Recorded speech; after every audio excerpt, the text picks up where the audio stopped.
Welcome back to another episode of my AAR series, where we've been doing after-action reviews of our top-down CQB planning games like Door Kickers and No Plan B, as well as tactical first-person shooters like Squad, like Arma 3, and like Ground Branch. Today, courtesy of a player and a fan known as The Casual One, we're taking a look at this clearance of VBIED's R Us in Door Kickers 2 Task Force North. What I'm going to start with is just playing this video in its full length without me talking about it, and then we're going to take a look at it piece by piece and talk about how we can apply real-world tactics and doctrine to evaluate it and learn from this video. So The Casual One, thank you for your submission and appreciate you sharing this gameplay with us. First, let's take a look at this all the way through.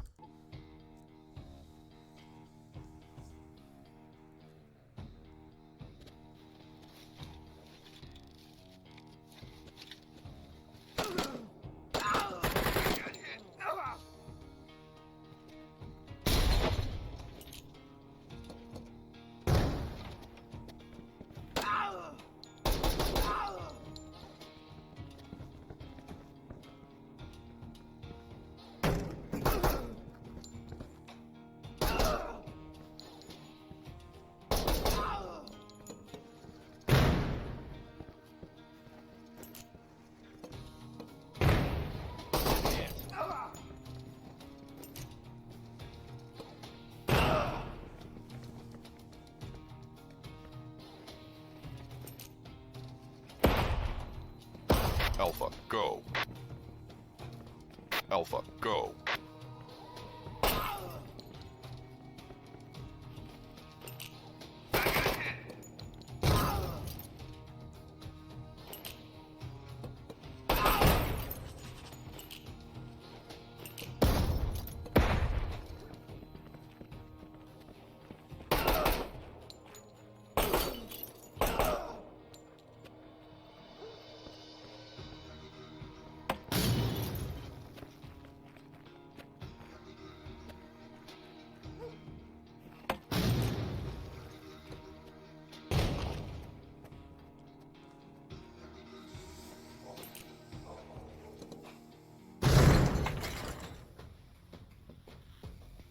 All right, so this map is called VBIED's R Us in the game. That implies that there is vehicle-borne improvised explosive devices in the area. Indeed, we see tanks up here, indicating that that might be the case. We see ammunition crates. We see these specially retro-fitted vehicles that have steel welded on them, which is a common TTP used by ISIS and other extremist organizations to protect the driver of these VBIEDs while they go to their targets. The same appears to be true here, except in the back we see it has like ammo and stuff like that. The crew compartment up front is welded shut, and in the back is kind of like a troop carrying area.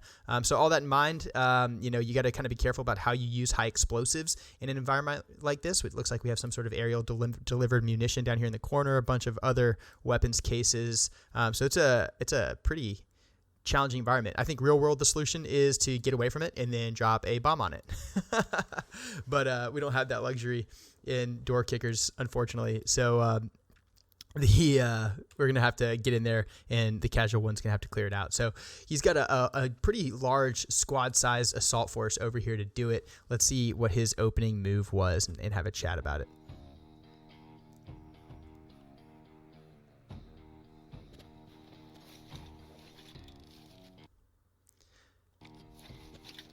Okay, so he's going explosive right here, which we already talked about. That's a dangerous move, but you know, I'm not going to talk about him throwing explosives anymore, because when I played this level, I did the exact same thing, and I think it's the right solution given the game. What I do like over here is that he high-load this corner, meaning he got this gun and this gun both pointed deep down this axis, and then he kind of slowly pied, and he put little stop points along that pie, so these assaulters are only exposing themselves piece by piece by piece, real slow. And then when he finally does spot these guys, he's put these guys in a weapons-tight configuration and ordered them not to fire until he's given them permission to do so. And he actually waited until he got this assaulter across this threshold so he can eventually tuck into cover and fight from that corner rather than getting engaged while he's trying to move across. So a lot of tactical patience, well exercised there. So far, looking really good. All right, 2 dead, 3 dead. He has 1 wounded up top, no big deal. All right, we've gone explosive into here. We've got cross coverage. This assaulter is able to see this way. This assaulter was able to see this way, but now this assaulter is also the guy that is going to be throwing a handheld in here. We always throw handhelds with the 2, the 3, the 4 man. We try not to throw it with the number 1 man right now. This guy may very well be the number 2 man, but the problem is he's still the lead man in his half of the stack. I want to see that handheld coming from this guy so this dude can keep his gun up and protect himself. Now it just became a center fed room. So what we're looking for is number 1 man to take 2, potentially all the way to this corner, that being his point of domination, this being his first clearance, and then the near threat being right here. And then the 2 man to take 1, meaning I want to see that number 1 man go 1, 2, and that number 2 man to go right here and maybe just choke up behind this cover, pull security on this door, also clearing near threat, then clearing this corner, and then move into that position. I think he chose to do a single man clear here. That's a frag grenade. Boom. Okay, so this door came open, so we think we're facing a counterattack there. They haven't reacted to it yet. We cleared this corner. We're clearing this corner. I want to see this guy rapidly look this direction. He does.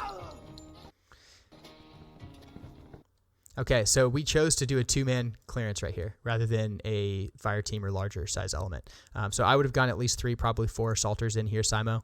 He waited until he had a foothold with 2 before committing the rest of the force. It worked out, so no big deal. Pie. Good. All right, over here, we kicked this door. He's got security for the guy that's breaching, so no real concerns with security. However, he's got all this other combat power available to him, and he didn't collapse the stack in preparation for an entry into this room before breaching. Before this man kicks this door, I would probably send up whoever is going to ultimately enter and clear this room. I would have them move up there and be prepared to enter and clear with. All right, so after he breaches, he breaks contact away. His buddy pulling security engages. So his security plan there worked really well. He's got good security while he's throwing that grenade. And then he went dynamic into this room here with a single man. I'm looking for a 2 and a 3 man to rapidly get in behind this guy. You don't want to leave an assaulter alone on an entry ever. And you don't want to do a single man entry unless you are quite literally the only one alive. He did that single man entry. He's pieing. There's a second man finally. Okay. So he got another handheld into this room. He's going to go with a 2-man clearance. These guys up here are doing a great job of what we would call isolating this portion of the objective. So if we look at this entire area and we call this one objective and this a second objective, these guys with their rifles are doing a good job of preventing anyone that might be over here from influencing what his guys are doing in this area. So I do like this position. And he just got a handheld into here. And then with that handheld, he went dynamic with a 2-man clearance. No issues there. And then he's also pressing forward and firing through this threshold right down there. So what's next? Okay. So this room is now dominated. This room is now dominated. My concern now is this assaulter now has his back exposed to these windows. All right, we got another handheld by virtue of cross coverage, meaning this guy's able to see this way. This guy's able to see this way. I feel kind of safe that there's no one else hiding right in here. There's like a little sliver of dead space that still hasn't been seen. And the only reason that concerns me is because this assaulter and this assaulter are both sucked into this fight. So if there did happen to be like one person right there, they could scoot this way and shoot these guys in the back. But it's it's unlikely, but possible. And it's just one of those things where you got to always be aware of what's around you. Don't get sucked into this fight when you still have plenty of people available to pull security.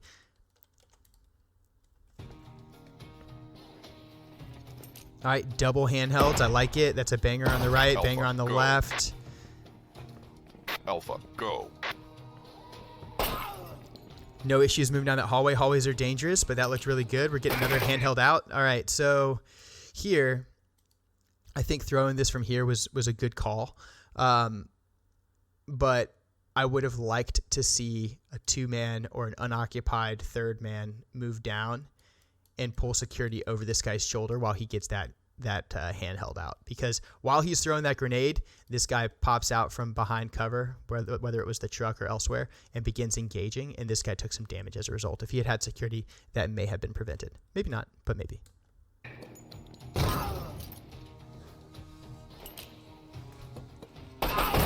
All right, that time we had better security. So this assaulter did have security on the door while this guy broke his wrist on this threshold and got a handheld out there. And thank goodness he did, because we got pushed through this threshold and the guy pulling security was able to do his job, save his buddy's life. So looking good there. Bangers across the way. Like it, like it, like it. All right, I have a lot of guys. So both of the first two people to exit this compound immediately got sucked into this fight. We do think that's probably where the enemy is, but that's not to say that there isn't any enemy located in this area. So I would have liked to see at least one person clear the rest of this dead space by this dumpster and then probably push down here. So even though we're moving into an open danger area, you still should have that left, right, left, right, left, right exit from the threshold out into that open danger area before you feel too comfortable with your environment. And both those guys got sucked into the fight at the top of the map rather than pulling security to the right and to the bottom. Okay, there we go. We got that security back now, and we're fighting from standoff. So we've got good cover behind the truck here, and we're fighting from that cover through this threshold deep. There's no reason for us to press from this building to try to do a dynamic entry and clearance over here whenever we're able to engage and destroy the enemy from outside the compound. You can probably work these angles enough that you can kill all the bad guys in this building without ever having to put your people in there and put them at risk, and it looks like that is what he is trying to do. So bravo there.